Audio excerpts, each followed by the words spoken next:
do?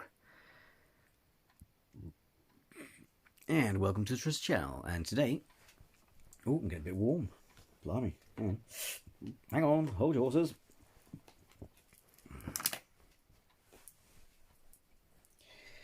Oh. Alright, today I'll check out a new channel. Unsolved Mysteries channel, and this is this is 4 unsolved mysteries. 4 unsolved mysteries that are stranger than fiction. Okay. If you love unsolved mysteries, then you'll love these baffling stories. Check out the list and see if you have answers to these mysteries. Here is part 1 of our series, Unsolved Mysteries that are stranger than fiction. If you like the video, please hit the like. We'll certainly do. As always, the link to the channel is in the description below. Because I did one from another channel, and there was some really freaky ones, weren't there? Like the hotel. Again, it did actually make me stop halfway through going, because it was quite morbid, wasn't it? People were like making tourist attractions out of these places where someone was murdered. It's mental. I wonder if we'll see that again here, but oh my god. But yeah, there's like boiled his head or something, his wife's head in a pot. Oh, kind of weird. So anyway, let's see if these ones are not any good. Well, any good. I don't mean good, and it's never good if it's bad. I think it's bad happened to me.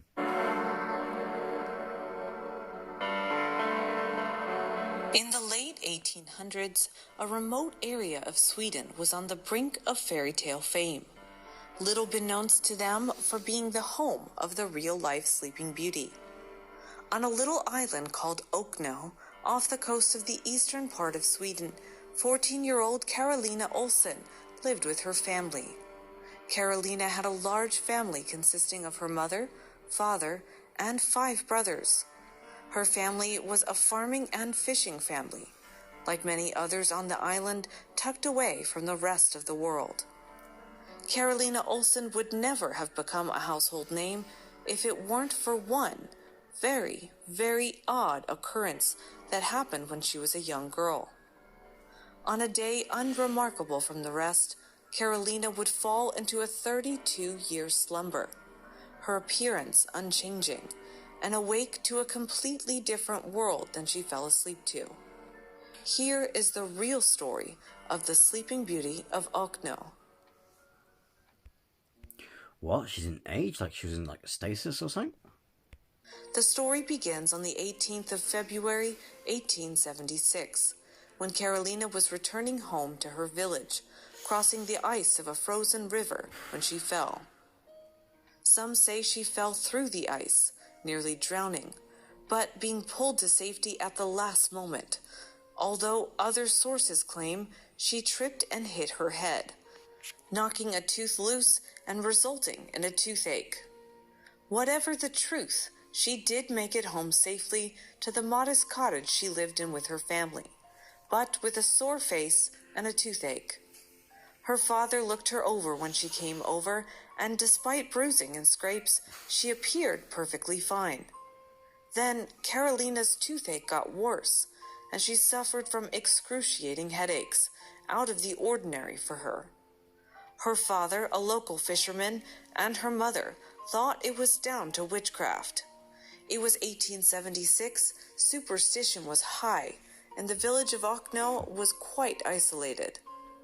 Knowing there was nothing they could do that evening, given their remote location and financial strain, Carolina was told to go to bed and see what took place the following day. However, when she fell asleep, she did not wake up. In fact, she would not awake for decades. She went to sleep at 14 and not to return to the waking world until age 32. Hang on, just stop there a second. Because they don't say that in certain things. What was it? Because bear in mind, she had a nasty fall. Don't they say if you have a really extreme nasty fall, is to stay awake, don't go to sleep? You know what I mean? Because of concussion or something like that. Because she could, or because of this pain and all this discomfort she was feeling, maybe because from. Thing is, The other thing was it? So they say, I mean, was it the Chinese about acupuncture? Certain pain receptors, you may feel a pain down there, but the source where the signal comes from is up the arm somewhere or something like that, right? So even if she was feeling a pain in her teeth, the problem could be in her head, because like if she fell over and banged her face, well, she went smack on the deck and went bang. You know what I mean? That concussion, that hit on the ice, that falling over, could have damaged something here, or she went into basically what I'm trying to say, cut long story short, is she went into a coma. You know what I mean? Because that sounds like a coma induced through complications caused by the fall, if that makes sense. You know what I mean?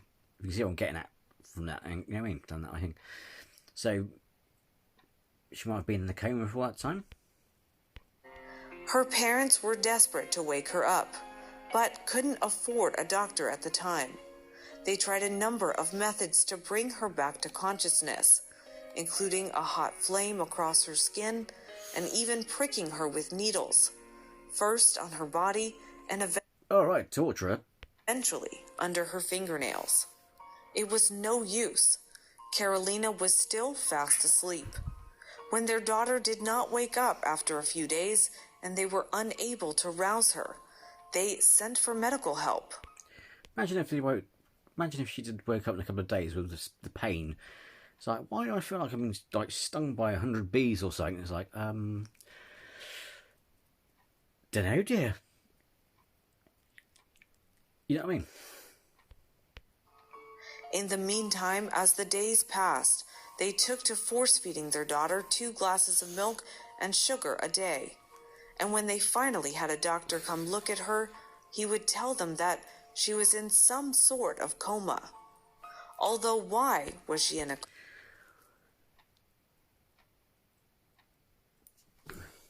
Do you know what? I'm not...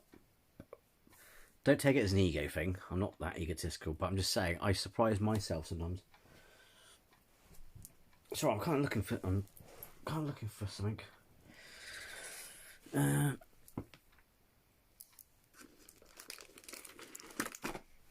Sorry, because I haven't got much time before I have to go to bed. I have to multitask when doing stuff.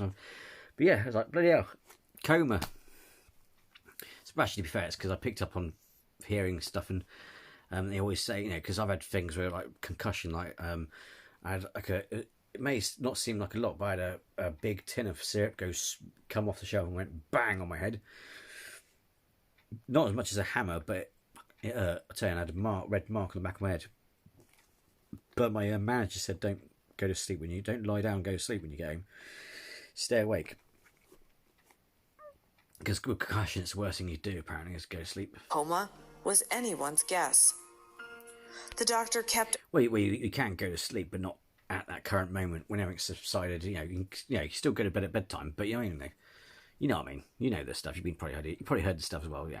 Up to date on the case, and as the months stretched into a year and the girl continued her slumber, he implored the medical community to try and figure out what was going on. Other doctors made their way out to the secluded island to see Carolina for themselves, and it was noted that her hair and fingernails seemed to have not grown during the entire episode, and that she had not really lost any weight, despite subsisting on only a mere 2 glasses of milk a day. In fact, she was in surprisingly good shape. Her muscles seemed to have not really atrophied at all. It was as if Carolina was in some sort of state of suspended animation. In July of 1882, a full 6 years after she had gone into her mysterious sleep, Carolina was still sleeping away, and her concerned, burdened parents had her hospitalized in the city of Askarasham. What about bathroom things? Well, I suppose you're not eating or just, I don't know. Where doctors tried to revive her with electroshock therapy to no avail. Frustrated doctors would throw up their hands and diagnose her with a severe neuropsychiatric disorder called dementia paralytica, also known as general paralysis of the insane or paralytic dementia, but no one could be sure, and it is unlikely that she actually suffered from this. The family was told there was not much to be done except wait and hope for the best. And so they waited and waited some more. Years passed, seasons changed, the world evolved around them.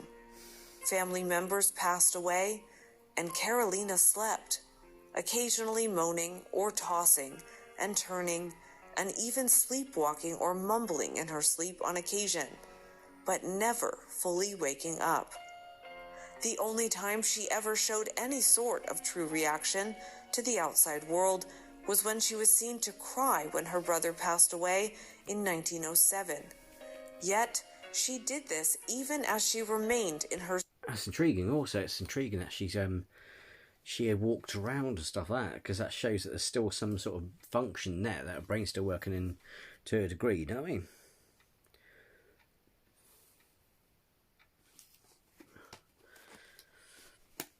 So that, yeah, that's really, what's it?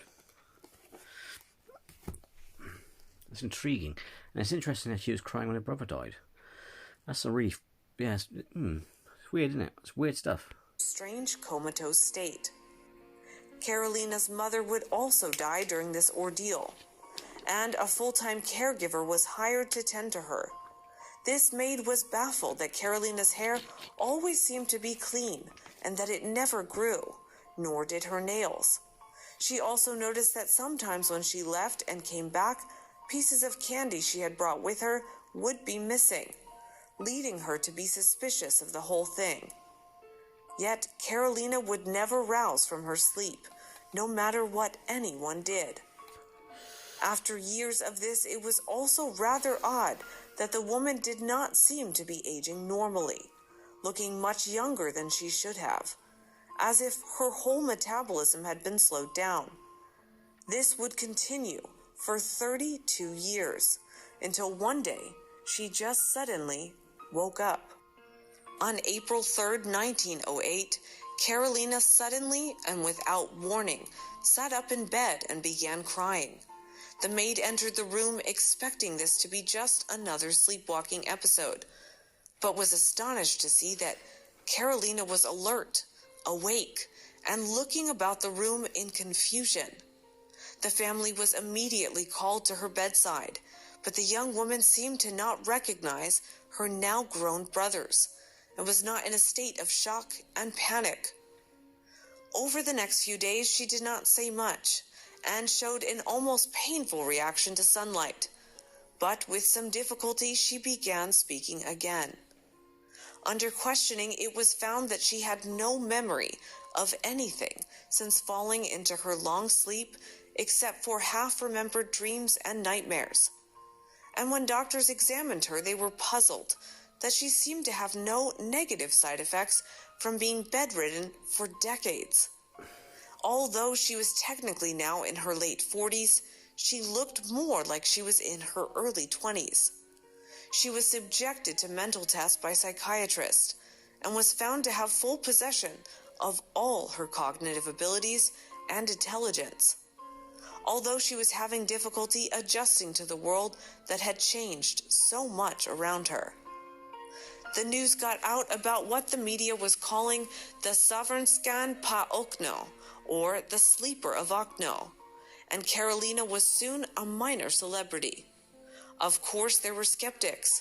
After all, how could a woman remain asleep in bed for over 3 decades with no ill effects to show for it, and having only subsisted on 2 glasses of sweetened milk per day?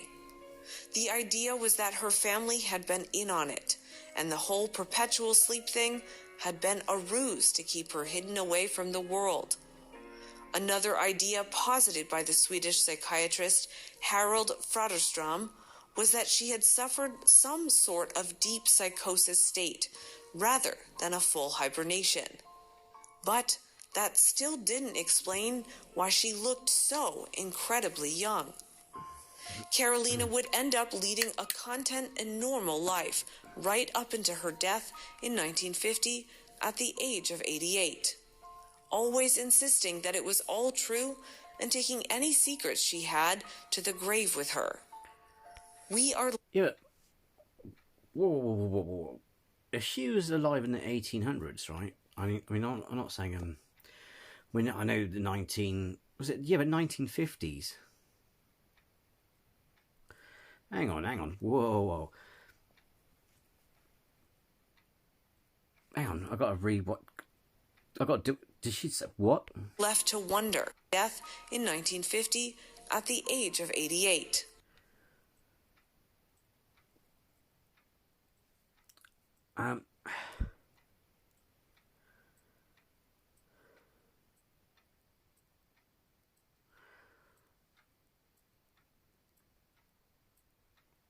But she was in a younger womanhood way before a lot of, like, say, a lot, you know, I mean, we got, was it World War II veterans now, or about, well, some of them died unfortunately, but who lived in there up to their 100. And I was working out the scope when they were born. Hang on, I could have missed the year she was born in, but if she was a young woman in the...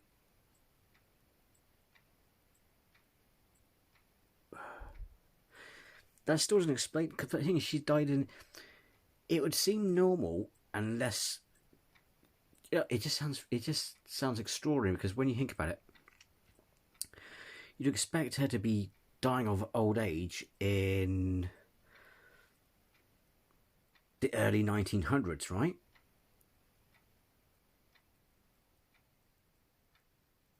You know, you expect her to be 80 around then. You know what I mean? If that makes sense. And my maths is probably off wrong, but yeah, no, sorry, I'm just a boblet. That's throwing me off. But you know what I mean? It just seems a bit... That's how does it explain the fact she hasn't... The aging and all that. You know what I mean? Always insisting that it was all true and taking any secrets she had to the grave with her. Because, I mean, I didn't say a date of birth, but as far as we were concerned, she was a young woman already. In the late 1800s, she's already an adult, and she fell over and... Douche, you know what I mean?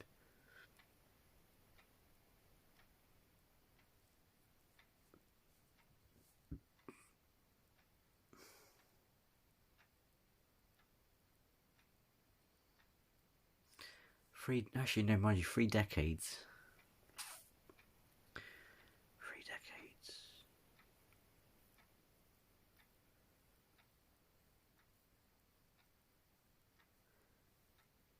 Yeah, but no, yeah, she was asleep for 3 days. Yeah, no, because a decade's only 10 years, isn't it?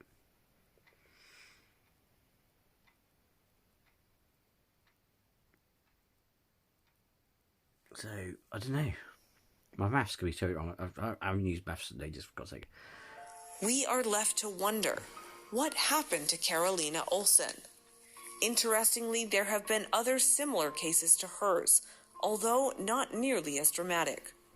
In 2012, a 15-year-old British teen by the name of Stacey Comerford fell into a deep sleep that she would not wake for from 2 months. The cause was speculated to be a condition known as Klein-Levin syndrome, or Sleeping Beauty syndrome, but it is still poorly understood. Was Olson perhaps suffering from a particularly spectacular case of this? How do we explain her ability to come out of it without any significant mental or physical health effects, or her lack of aging during the ordeal? Yeah, exactly. The lack of aging. You know what I mean? She's like... That's what adds to the mystery to it as well, because it's kind of like... I mean, I could be off with the maths, but you'd think she'd been dead long before the 1950s. You know what I mean? That's... You know those stories, you get it with like people who've lived a very long time in their lifetime. And you feel like it feels odd. Say for example, you've got someone who's 100 and something. You look back at their life... And it's like when they were little kids, they remember, like, say, the horse and cart, or you know, like the stuff you see in Oliver Twist or Charles Dickens. It's like, what the, you know, yeah, it's not that mysterious, but it's still a bit like, whoa, dude. It's like it's like that beautiful story. Actually, I can't remember. They did a program about this old lady, or it might have been just a small snippet they put on the news or something at once, and they just went her life, and it was incredible. The things she must have seen, it was just, yeah, but wow. But that's the thing, see, the aging. She was literally in a I mean, there is, well, mind you, there's that episode of X-Files, isn't it, with Toombs. Oddly enough, I was watching that recently. I thought, yeah, because I watched Casper Site play X-Files, I thought, do I watch them again? But they say there's something like there is a chemical in your brain that animals have it when they hibernate. That's dormant in ours or something like that. I can't remember, something like that. But yeah, it's just, yeah, it's weird, isn't it? Because the fact that she was in stasis, she didn't age. We'll probably never know. And the case of the Swedish Sleeping Beauty remains an unexplained historical oddity and possible medical marvel that we may never understand or have the answers for. Because the irony, the incredible thing is, if they actually worked out what caused that, imagine if you can have that in a controlled condition and synthesize that. You could do space, like, you know, they say about space travel, stasis, spin animation. Well, you wouldn't need cryotubes, would you? You could just have a nice comfy bed, have the induced bang. You know what I mean? It would save you loads of money, wouldn't it, in terms of a space program?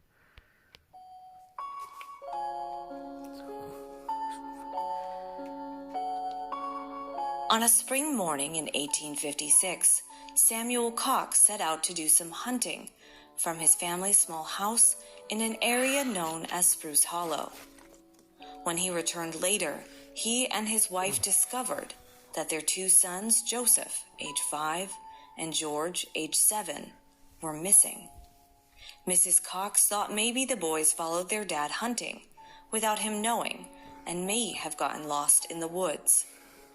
George and Joseph were... Love those boots, boy. I love those colours, the pink spots in it. ...never to be seen alive again. The search for the boys lasted 2 weeks and culminated in a gruesome discovery beneath a large tree on the shady banks of Gypsy Creek. Oh. And had it not been for a prophetic dream, the whereabouts of George and Joseph Cox might still remain a mystery. This story is fact, not fiction. It isn't a tall tale nor urban legend. The story of the disappearance of George and Joseph Cox is horrendous, alarming, and draws much skepticism given how it played out. The strange tale of the lost children of the Alleghenies began on the morning of April 24th, 1856. When the boys followed their father into the woods. Samuel Cox, who had just finished breakfast inside the family's primitive log cabin in Spruce Hollow, grabbed his rifle after he heard his dog barking. The dog had managed to tree some small animal, and Samuel, desperate to put meat on the table for a family dinner, bolted from the cabin. He was so eager to shoot the trapped animal that he failed to notice that George and Joseph had followed him outside. This area of Pennsylvania was densely wooded. Even to this day, the woods in that part of the mountains are heavily forested and... I don't know what's not creepy, but... And don't get me wrong, it really works when you're talking about unsolved mysteries, but it's like... Her voice is perfect for bedtime stories with children, isn't it? So it kind of adds a bit of creepiness to these mysteries. There was like, 2 kids went into... I shouldn't joke about it, particularly because it's horrible thing, but you know what I mean now? It's like, 2 kids went... It's like, it sounds like a stereotypical, like a dark Hans and Gretel story. I mean, but she has a wonderful voice for storytelling, and it just, in a creepy way, works for these unsolved mysteries, especially, you know, it's like, Hans and Gretel, and it's like, you know what I mean, went missing in the woods and... Deep. You can easily be lost in them. The boys' mother, Susanna, thought the boys had just gone out after their father and that they would return home shortly.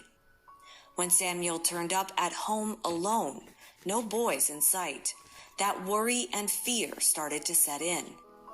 The parents realized their 2 boys really were gone somewhere in the woods.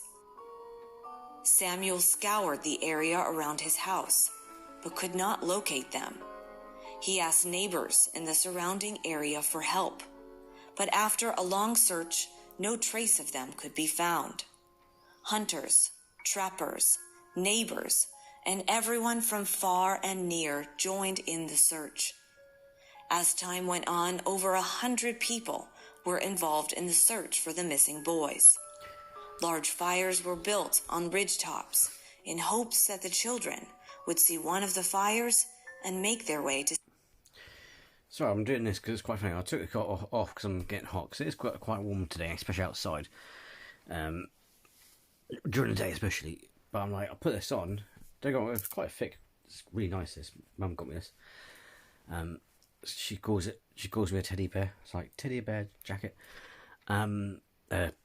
Dressing gown, you know. But it's, I mean, in winter you don't really need a duvet. You can just sleep on top of your bed with this, and it's great.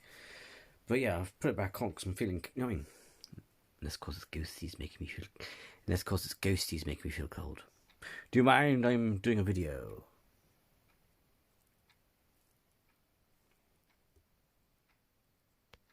Safety. The searchers came up with one theory as to the boys' location. They set their sights on a nearby stream called Bob's Creek. The stream was gushing with melted snow from the change of seasons. They figured it was near impossible for the boys to have crossed the other side without drowning. Unfortunately, the search didn't bear any fruit. They were unable to find the boys, not even a trace of them.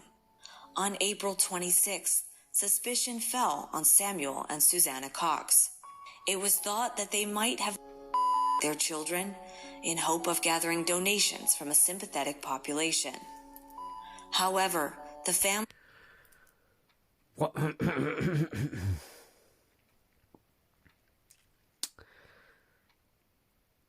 I'm not going to necessarily why, whatever, this, that, the other, but why did you beep murder? Why did you beep out the word kill or murdered?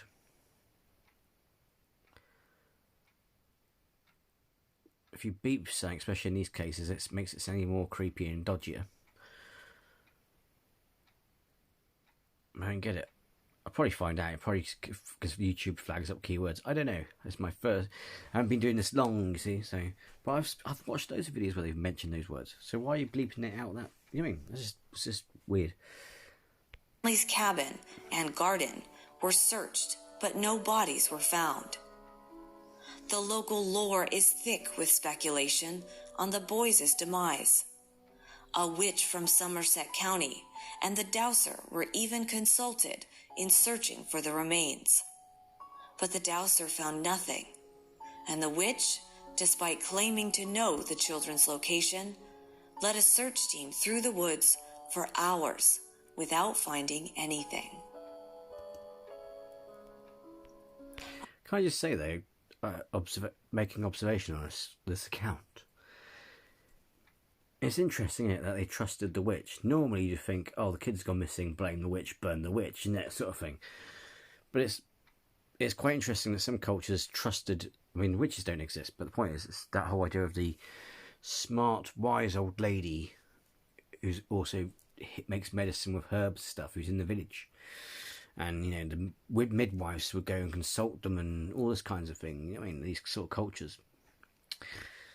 It's interesting that some of them didn't get persecuted and some went respected enough to go, we'll go to her. She seems to be good at finding stuff. She helped me find my lost keys. And I know I'm joking at best, but you know what I mean, though? It's interesting, isn't it? According to the legend, the night after the disappearance, a local farmer, Jacob DeBert, heard about the missing children and remarked to his wife that he wished to be able to dream of their location. On May 2nd, 1856, he had a dream in which he walked a path through the woods, past a dead deer, a child's shoe, and a fallen birch tree, and eventually to a corpse of birch trees in a small ravine. Here he found the bodies of the Cox boys. The dream reoccurred on 2 following nights. The farmer told no one but his wife about the dream. However, he felt that the dream was prophetic, and on May 7th, he told his brother-in-law, Harrison Wysong, who recognized elements from DeBert's dream. Thus, the 2 men decided to make a search, culminating in the discovery of the bodies, just as the dream had described. Under birch trees in a small ravine reached along a track with a dead deer, a child's shoe, and a fallen birch. Jacob DeBert and his brother-in-law, Harrison Wysong, were remembered as heroes, and the day the boys' bodies were found... That's kind of ironic, though, because in this day and age, if there's a big police investigation going on, and you said, oh, I had this dream, these days they probably think that you did it. You know what I mean? You're like, yeah, right. You knew where the bodies were because you did it, mate. You just want to try and claim the reward, don't you? You know what I mean? That's what would happen these days, or in some other cultures. You know what I mean? So it's quite interesting, the mindset of this culture, or this particular town. But you know what I mean? It's kind of like, you know what I mean? That's what I find ironic about it. Like, especially the witch, she would have got blame. You know, and if you said, "Oh, I saw where they were in a dream," it's like, no, you bumped them off. You know where the bodies are because you put them there. You know what I mean? There's the mindset usually you would get from that. So it's kind of interesting that they were heralded as heroes. You know what I mean? Exactly the twist, you see. I don't know. But you know what I mean? It's interesting, and it's weird and interesting. The different mindsets of people you have. The church bells rang through many communities throughout the Allegheny Mountains. Once the boys' bodies were returned to the Cox home, church and school bells started ringing from Pavia to Bedford to Altoona, announcing the sad news of the boys being found. Joseph and George Cox, the lost children of the Alleghenies, were buried in Mount Union Cemetery. In 1906, to mark the mysterious tragedy's 50th anniversary, the community raised money to create a monument to the lost boys. In 1910, they had finally raised enough funds, and a monument was erected on the site where the brothers' bodies were found over 50 years earlier. In recent years, visitors have started leaving kids' toys at the monument. The boys probably wouldn't have had much use for toy cars and stuffed animals in 1856, but it probably serves to accentuate the tragedy and break your heart if you... It's the thought that counts, so come on. ...visit the monument.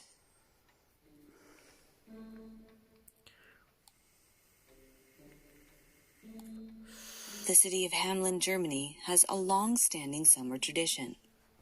Every Sunday during the vernal equinox, locals gather in the old town center to retell a lasting tale that takes place in the very city. What I was saying is, when I'm doing this video, I hope this video records, because last time I did a whole video, and it only said 5 minutes, so it was 0.5 megabytes. So I was like, I was sat there recording, and it said recording. So hopefully, fingers crossed, you're watching this, and it's recorded okay. Deep within the children's section of the local library is an old, dusty copy of classic fairy tales. Behind the faded cover live stories of heroism, nobility, and true love. Stories that eagerly fill the minds of young dreamers everywhere. However, dwelling amongst the once upon a times and happily ever afters is a far more sinister tale of rat infestation, broken promises, and the disappearance of an entire city's children. Among those darker tales is the story of the Pied Piper, also known as the Piper of Hamlin. It's a classic fairy tale that only few have bothered to study the origins of. In fact, most that do know the story consider simply a figment of the imagination. I do remember it vaguely years and years ago, because it's like these are... Because I remember hearing about it, because it's like the ironies of Jack and Jill and Humpty Dumpty, all the stories, and I had Ring-a-Rang and Roses to do about the plague and all kinds of things. It's just, yeah. A musing tale meant to stir and leave the audience with an important lesson, never knowing that there is a truth to the Pied Piper, some basis in reality. The most well-known version of the children's story, which was written in 1857, talks about the Hamlin townspeople of 1284. This town was facing a rat infestation, and a piper, dressed in a coat of many colored bright cloth, appeared. This piper promised to get rid of the rats in return for a payment, to which the townspeople agreed. Although the piper got rid of the rats by leading them away with his music, the people of Hamlin reneged on their promise. The furious piper left, vowing revenge. On July 26th of that same year, the piper returned and led the children away, never to be seen again, just as he did the rats. However, the original version of the story, written 45 years earlier, did not come with the same happy ending. The town's children were lured away to a cave, where they were closed until the end of times. The only child that survived in the earlier version of the story was a child who was handicapped. Therefore, the child was unable to keep up with the musically entranced children. Thus, that one child's life was spared. There are many people who picked up this story, writing their own version of the events, right from the very time it happened. The most well-known of all the stories. Can't realize the story itself is, I suppose, where they also got the idea from, is the one, was it the child trapper, lollipops. God, that freaked me as a kid. Lollipops. About what took place in Hamlin on the 26th of June, 1284, are those by the Grimm brothers. They stray far away from simple fantasy. On the interior wall of a Hamlin city house, there reads an inscription dating back to the 1600s. It reads, "In the year of 1284, on the day of Saints John and Paul, on June 26th, by a piper, clothed in many kinds of colors, 130 children born in Hamlin were seduced and lost at a place of execution nearby Copen. The loss of 130 children is without question a near fatal blow to a town, to the population, to a chance at survival. It is remarkable that Hamlin is still standing after that. The harrowing tale of over 100 children's lives on in this plaque, all because of a supposed piper." Again, why beep that? What are you beeping? "That led children to their death in the Calvary of Copen. The legend is more than just a tall tale, but something that causes local townsfolk to shudder at the thought of it. The inscription is now more than 300 years old, and it still spooks those native to the area. Enough so that the inscription's home within a church has now destroyed stained glass window." I'm not going to mention the words again in case it is a thing that YouTube flags up on, but why are you beeping those words? Could someone explain to me in the comments below? The church can be found in the market square, and it is one of the first documented records of the story of the Pied Piper. It's a beautiful town, though. I know it's got some modern buildings there, but it looks really beautiful, doesn't it? I love beautiful villages and towns like that. In the centuries-old age of this story, the town maintains that there is, allegedly, an eyewitness account from the time. In the windows of the historic building, there's the scene of the legendary piper that pushes children inside of a mountain. It explains the episode in an unambiguous way. A piper first freed the city from the rats, carrying them to the river Weser, and then, with gaudy clothes, takes the children on a mountain adjacent to the city, where he pushes them in a cave, from which they will never return. And what of this 800-year-old tale is really true? And what happened to the children of Hamlin? Numerous hypotheses have been made to explain the episode.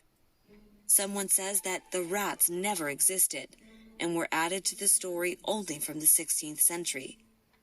Someone believes that the Black Death was the true cause of the children's death.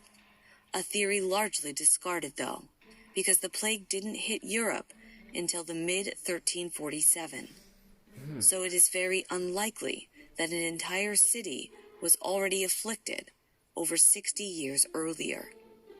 Several other theories have been put forth in an attempt to know what happened in the story.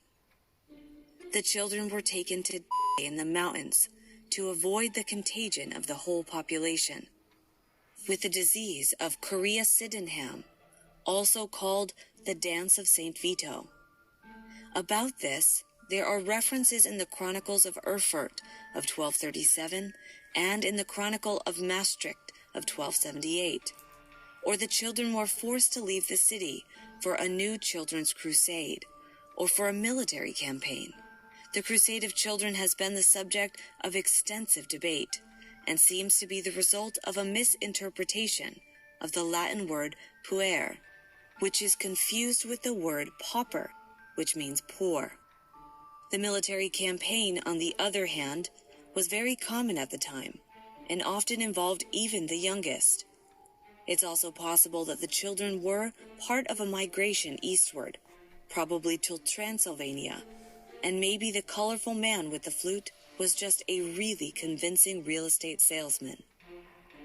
Another hypothesis, very interesting, came from Gernot Hussam, a local historian.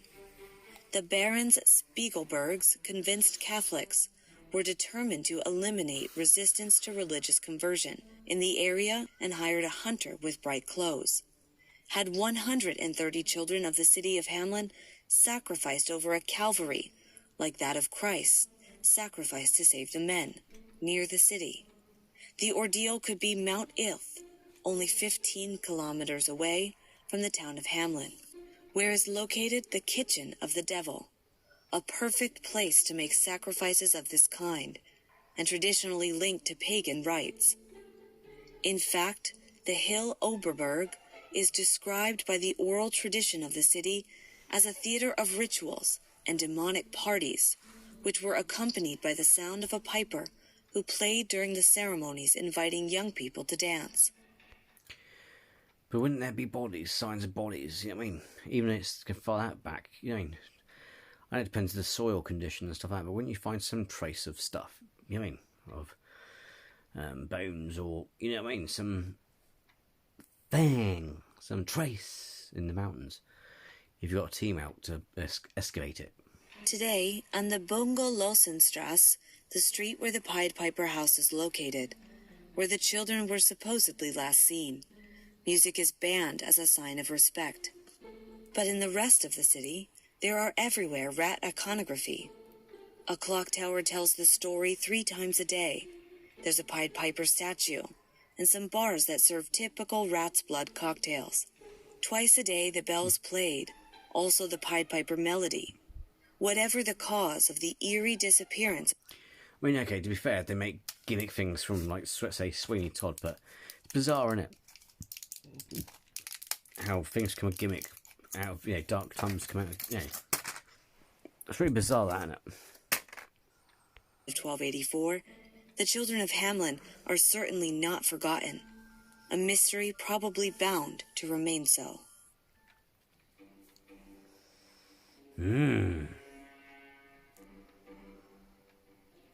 Before the invention of the written word, societies of the past needed a way to document their lives, to record successes and failures, much in the way we still do now.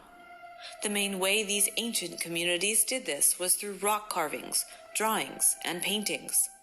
It was through these primitive illustrations, many of which have been uncovered, that we in the present learned about the lives of those who came long before us. Yet, on rare occasions, these primordial rock pictures have shown us something else entirely. They have given us more than a peek into another time or place, but shown us a story or an image that is truly mysterious. Tucked away in an isolated valley about 2 hours from Milan is a place known for its famously mysterious rock art called Valcamonica.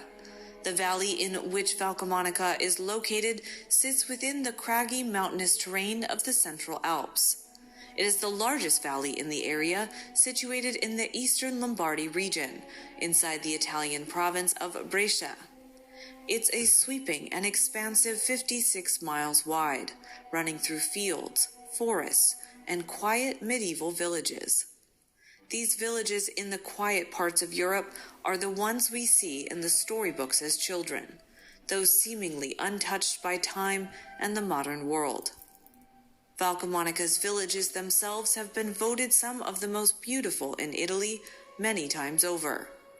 The valley is blooming with plant and flower life that makes it a special place to see. A lot of greenery found in this area is native and unique to it, meaning that it can't be found anywhere else. In 2018, UNESCO named it a World Heritage Site and added it to their list of the World Biosphere Reserves. In addition to this, the valley is rich in history, possessing numerous old castles and Roman ruins. And it has several UNESCO World Heritage Sites, but Valcamonica is perhaps the best known for having the largest, most extensive, and complete collection of prehistoric rock drawings called petroglyphs in the world. Despite the outward fascination of the art found on the rocks in Valcamonica, the Italian locals initially thought nothing of them. Most of those local to the region paid no attention to them, thinking them piety or scribbles until 1914. At this time, Gualtiero Laien, an alpinist and geographer, came across them.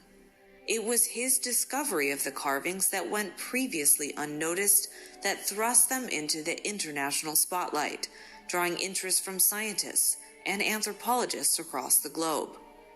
There are over 140,000 formally UNESCO-recognized symbols and figures carved into the rock all over the valley, but there could possibly be between an estimated 200,000 and 300,000 of them in total, encompassing over 8,000 years of history, dating from at least the 6th to the 8th centuries BC in the Mesolithic Age, 15,000 to 5,000 BC, up through the medieval times, 476 to 1453 AD. They are a unique peek into this time before written history, with many of these carvings capturing in time images depicting the daily life and spirituality of these ancient humans, including animals, plants, and humans engaged in various scenes of everyday life, hunting, magic, religion, war, and navigation, all of them in exceptionally good condition and virtually undamaged by the years and elements, thus making them and the history they depict invaluable to the fields of prehistory, sociology, and ethnology. The expansive carvings have drawn in much curiosity and fascination since their presence became widely known. That looks like a chariot, which is interesting because, again, comes back to some points I made about civilizations in other videos. It's like at school we're taught that, cavemen were stupid things, but they're a lot more advanced than we first thought, because they created ports, all kinds of things. So it's like people go, wow, there's these extraordinary machinery and things like that on these drawings. Where be chariots, car, wheels, things that look like cars, but they're obviously pulled by animals. All these different things that we get surprised about because we think, they're savages, that they don't have this level of civilization. But it's surprising. It's really fascinating that because there's a lot of stuff now that's like rewriting history in terms of like, we weren't as primitive as we were led to believe or taught at school. Notably, they were used as Nazi propaganda during World War II when Germans Franz Altheim and Erika Trautmann began associating the petroglyphs with nothing known. Notably, they were used as Nazi propaganda during World War II when Germans Franz Altheim and Erika Trautmann began associating the petroglyphs with Nazi ideologies, quickly spreading the idea that they depicted a mysterious ancestral Aryan race and providing their proof of their superiority. The carvings were also used for Italian fascist propaganda, and it wasn't until after the war and in the 1950s that proper scientific research would start on them again. In 1979, the petroglyphs of Valcamonica were recognized as a UNESCO World Heritage Site, becoming Italy's first such designated site, and the carvings have instilled wonder and speculation right up into the modern day. Yet, with such a mysterious place stuck in time, it is perhaps no surprise that there have been also many unsolved mysteries associated with it. It has not gone unnoticed that there, among all the images of humans, animals, plants, and various geometric shapes, are those that stand out as rather different from the rest, and not a little out of place.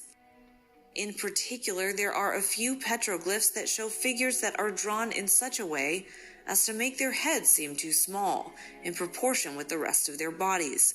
And making it odder is that they seem to be wearing what can only be described as some sort of protective spacesuit. These suited figures also have atop their heads what looks very much like helmets that an astronaut would wear, complete with lines radiating outward as if to convey shining bright light. To make it all even more bizarre, the figures are depicted holding what looks like some sort of mysterious tools or weapons, like nothing seen in any of the other drawings. And in fact, at no other place in the history of these carvings is anything else like it seen. The impression one gets is that these are figures in astronaut suits wielding advanced tools or weapons. But of course, there is the conundrum that they are thousands of years old, long before any sort of outfit or electric lighting would be available. So what do we make of this? Why would this one set of carvings hold such enormous-looking figures so long ago? Considering their strange appearance and out-of-place nature, it is perhaps no surprise that the strange petroglyphs have been proposed as being evidence that ancient aliens once visited the area and were then depicted by the awestruck ancient people living here. However, others have It is bizarre, isn't it? proposed that the petroglyphs are merely stylistic, artistic representations of some religious idea, or even a battle between two men wearing some sort of armor. The images are so old, and the people who etched them into that rock are long gone, so it is impossible to say for sure, but the images are certainly odd when compared to the other, more mundane figures and scenes portrayed at Valcamonica. What are these images, and what do they represent? Are they merely the whims of some long-ago artist, a mundane scene that has simply been misrepresented, or something more? There have been many such mysterious petroglyphs discovered around the world, and whatever the answer is, the ones at Valcamonica remain intriguing at the very least.